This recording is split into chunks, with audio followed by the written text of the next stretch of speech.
नाम का एक मरासी है, उसने इंडिया का झंडा पकड़कर एक कंसर्ट में शिरकत की और वहाँ पर गाने गाए। लेकिन उनके गानों से मसला नहीं है।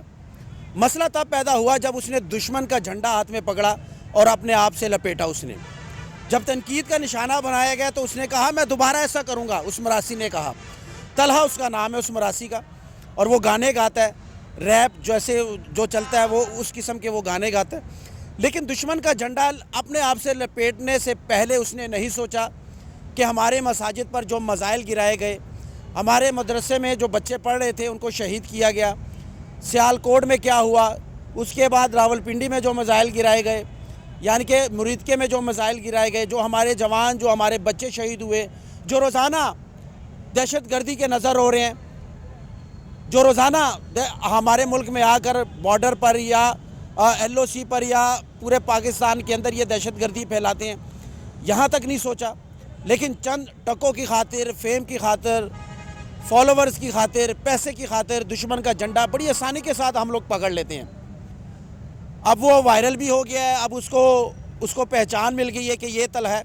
पहले कहते थे कौन तलहा, वाकई वो कौन तलहा है। लेकिन मैं हैरान हूँ कि ज़मीर कैसे मलामत करता है इनको। ज़मीर अंदर से या तो मर चुके हैं, जब ज़मीर मर जाते हैं तो फिर ये लोग ऐसे ही फ़ैसले करते हैं। एक दुश्मन का झंडा हाथ में पकड़कर उसको लहराना और उसके बाद उस झंडे को अपने आप से लपेटना, या तो फिर वहाँ चले जाएं। अगर इतना ही शौक़ है बॉलीवुड में आने के लिए, इतना ही शौक़ है दुश्मन का झंडा पकड़ने के लिए, आप मर रहे हो, पैसे के लिए मर रहे हो, तो फिर शोहरत के लिए मर रहे हो, तो फिर आप हिंदुस्तान ही चले जाएं भाई। आप वहाँ चले जाएं, हमारे दुश्मन के मुल्क आप चले जाएं। अदनान समी तो पहले ही वहाँ पे बैठा हुआ है और काफ़ी लोग वहाँ पे बैठे हुए हैं। तो ये सिर्फ तलहा की में नहीं बात कर रहा है, ये जितने भी इंडस्ट्री में जो लोग हैं, जो शोबिस से वाबस्ता हैं, उन सब के लिए ये है। तब इन लोगों ने तराने नहीं गाए जब वहाँ पर उन लोगों ने सिंदूर के नाम से शरारत जब शुरू की थी, तब ये कहा था, तब तो नहीं इसने पाकिस्तान का। अच्छा, दूसरी बात एक और मैं आपको बात बताऊं, उनके जितने भी बॉलीवुड के एक्टर हैं वो हर मूवी में हमारा झंडा जलाते हैं। उनका अजय देवगन आप देख लो, सनी देओल देख लो, वो तो यकीन करो काटने को दौड़ते हैं फिल्म के अंदर। और हर महीने के अंदर पाकिस्तान के ख़िलाफ़ एक मूवी बनती है हिंदुस्तान के अंदर। लेकिन हमारे मरासियों को चैन ही नहीं आता। हमारे मरासी मनचला रहे हैं, वो कहते हैं कि हमें वहाँ की शरीयत मिल जाए, वहाँ पर हमें प्रोटोकॉल मिल जाए, पैसा मिल जाए, बस। खैर, ये तलहा नाम का रैपर है, गुलकार है, सिंगर है, जिसने ये हरकत की और उसने इंडिया का झंडा यानी कि हमारे दुश्मन का झंडा हाथ में पकड़कर अपने आप से लपेटा।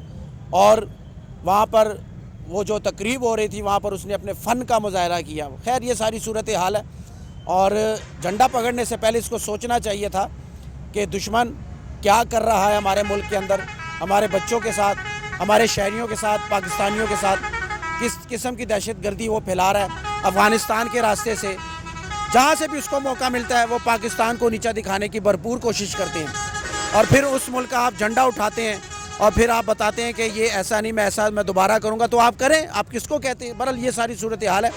आप लोगों को क्या लगता है, क्या आप लोग भी दुश्मन का झंडा हाथ में उठाएंगे? क्या हाथ में झंडा उठाना चाहिए एक दुश्मन मुल्क का? बहुत शुक्रिया।